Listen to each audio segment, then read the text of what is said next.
పహల్గామ్ ఉగ్రదాడి తర్వాత భారత్ సంచలన నిర్ణయం తీసుకుంది. పాక్ పౌరులు అన్ని వీసాలు రద్దు చేసినట్లు ప్రకటించింది.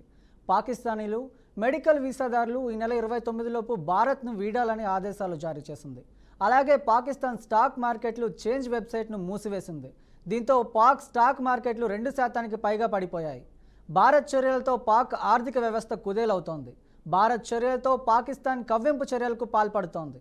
పాక్ సైనికుల సెలవులు రద్దు చేసింది. భారత్ పౌరులు పాక్ను వదిలి వెళ్లాలని సూచించింది. భారత్ అటాక్ చేస్తే తిరిగి అటాక్ చేసేందుకు సైనికులు సిద్ధంగా ఉండాలని పాకిస్తాన్ ఆదేశాలు జారీ చేసింది.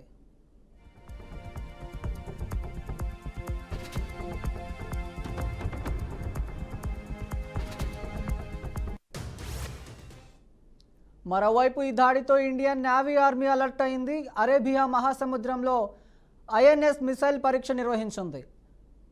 ఐఎస్ఎస్ సూరత్ నుంచి మిసైల్ పరీక్ష నిర్వహించినట్లు నేవీ తెలిపింది. అనంతరం మిసైల్ విజయవంతమైన ఇండియన్ నేవీ ప్రకటించింది. పహల్గామ్ ఉగ్రదాడితో ఇండియన్ నేవీ అలర్ట్. అరేబియా మహాసముద్రంలో మిసైల్ పరీక్ష. ఐఎన్ఎస్ సూరత్ నుంచి మిసైల్ పరీక్ష నిర్వహించిన నేవీ మిసైల్ విజయవంతమైందన్న ఇండియన్ నేవీ.